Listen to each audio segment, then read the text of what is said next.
আসসালামু আলাইকুম রাসেল ভাই এবং প্রিয় শ্রোতা বন্ধুরা। আশা করি আপনারা সকলে ভালো আছেন এবং সুস্থ আছেন। আমি মোহাম্মদ সাবিত আলম বলছি, ময়মনসিংহ বিভাগ থেকে।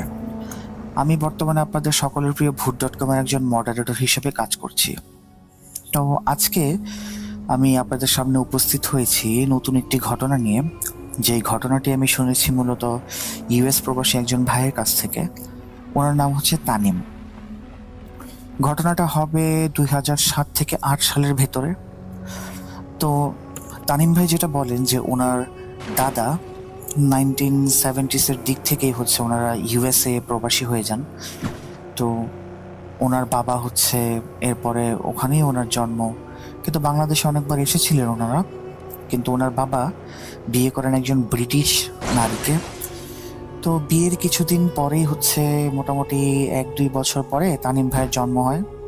তো তানিম ভাইয়ের মা বাবা এবং তানিম ভাইয়ের মধ্যে একটা অদ্ভুত মিল ছিল। আসলে মিলটা হচ্ছে যে তানিম ভাইয়ের যেই মা আছেন, উনি হচ্ছেন ওনার মা বাবার একমাত্র মেয়ে। তানিম ভাইয়ের বাবাও মা বাবার একমাত্র ছেলে এবং তানিম ভাই নিজেও মা বাবার একমাত্রই সন্তান। তো তানিম ভাইয়ের জন্মের 5 বছর পরে তানিম ভাইয়ের বাবার ইন্তেকাল হয়ে যায় এবং এরপরে হচ্ছে মোটামুটি ওনার দেখাশোনা ওনার নানাই করতেন। ওনার নানা হচ্ছে কখনোই মানে এমন কোনো কিছু করতেন না যে হিসেবে আসলে মানে তাদের কোনো কমতি রাখতেন না উনি। আসলে তানিম ভাইয়ের নানাই সবসময় তানিম ভাইদের বাসায় আসতেন, কিন্তু তানিম ভাই কখনো নিজের নানার বাসায় যাননি। তো ওনার হচ্ছে বয়স যখন 15 বছর, তখন তানিম ভাইয়ের মায়েরও মৃত্যু হয়ে যায়, উনিও ইন্তেকাল করেন।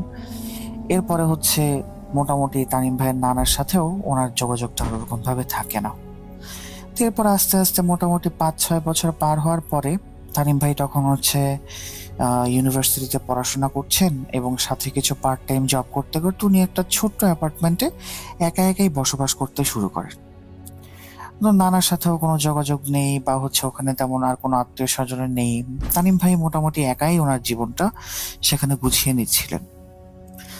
তো একটা দিন উনি হচ্ছে ইউনিভার্সিটি থেকে যখন বাসায় আসেন, তো তখন উনি ওনার ল্যান্ডলাইনে কিছু কল পান, কিন্তু উনি কলগুলি আর ধরেন না। এরপরে উনি হচ্ছে ভয়েস মেইলগুলি যখন চেক করেন, রাতের বেলা চিন্তা করছিলেন যে আচ্ছা ঠিক আছে, দিনে তো সারাদিন অনেকগুলো কল আসছে, তো let's check the voice mails.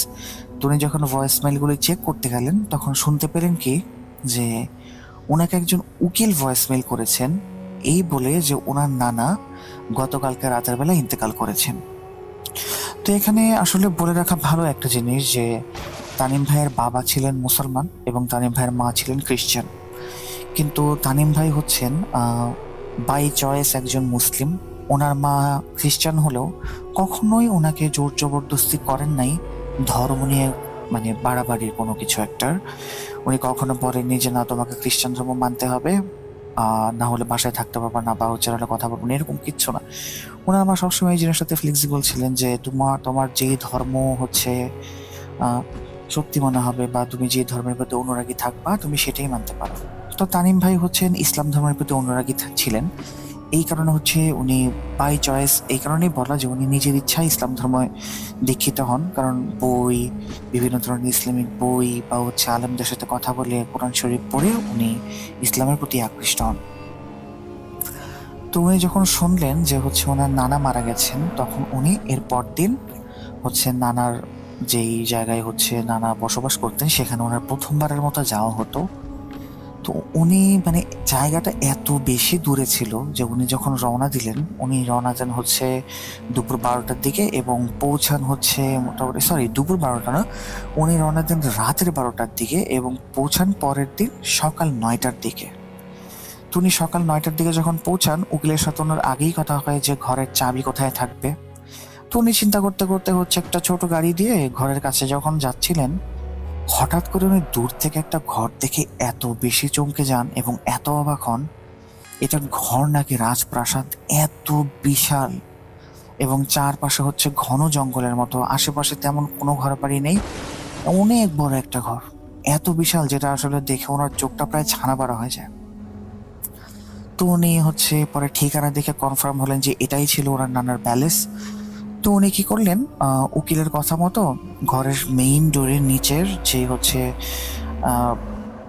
ফ্লোরের মধ্যে যে থাকে পাপোশ, সেই পাপোশ থেকে হচ্ছে উনি পাপোশের নিচ থেকে চাবিটা খুঁজে পেলেন এবং সেই চাবি দিয়ে যখন দরজা খুলতে যান, দরজাটার তালা এত বড় আর ভারী, যেটা খোলার সাথে সাথে মনে হচ্ছিল কি তালার শব্দে সারা প্যালেস যেন হচ্ছে মানে মুখরিত হয়ে গেছে একেবারে। সারা প্যালেসের মধ্যে ওটার প্রতিধ্বনি শোনা যাচ্ছিল। তো উনি প্যালেসে ঢুকলেন, এরপরে হচ্ছে উকিল আসলেন 1-1.5 ঘন্টা পরে, উনিও ফ্রেশ হলেন। উকিল ওনাকে বললেন যে আপনার দাদার নানার তো ফিউনারাল করতে হবে, ওনার বডি হচ্ছে হসপিটালেই আছে, সমস্ত ফর্মালিটি শেষ করার পর হসপিটাল বডি ডেলিভারি করবে, আপনি এই ফিউনারালের প্রস্তুতি নিতে থাকেন। তো এরপরে হচ্ছে উনি বললেন যে নানার আর মানে কোনো কিছু কি আপনি আমার কাছে বলার মতো ছিল যে আমাকে আপনি এভাবে কল করলেন? ওনার তো আসলে আরও আত্মীয় স্বজন ছিল।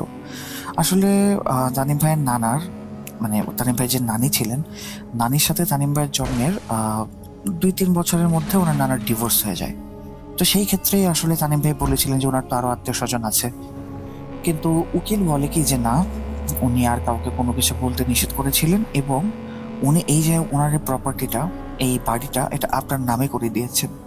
তো তানিম ভাইকে সেটা অবাক হয়ে যান যে আমার নামে কেন করলো, আমি তো ভাবছিলাম যে এই ঘরটা উনি ট্রাস্ট মানে বা হচ্ছে কোনো ডোনেশন বা ট্রাস্টে দিয়ে দিবেন, আমার নামে দিল কি কারণে, উনি ভাবছিলেন এটা। এরপরে উকিল বললেন কি যে আপনাকে এখন এখানে হচ্ছে আপনি ভার্সিটি থেকে ছুটি নিয়ে নেন মোটামুটি 1-2 সপ্তাহের, কারণ 1-2 সপ্তাহের মধ্যে আপনাকে এখানে থাকতে হবে কোর্ট ভেরিফিকেশনের জন্য। কোর্ট থেকে ভেরিফিকেশন করার জন্য যখন ইন্সপেক্টর আসবে তখন আপনার এই বাসায় থাকাটা খুবই জরুরি। উনি চিন্তা করলেন যে হ্যাঁ, আমি তো ভার্সিটি থেকে অলরেডি 1 সপ্তাহ ছুটি নিয়ে আসছি, কারণ উনি আসার আগে ভার্সিটিতে মেইল করেছিলেন 1 সপ্তাহ ছুটির জন্য। উনি বললেন কি আচ্ছা 1 সপ্তাহের মতো থাকি, যদি আরো বেশি এক্সটেন্ড করতে হয় তাহলে পরে আবার মেইল করে জানানো যাবে।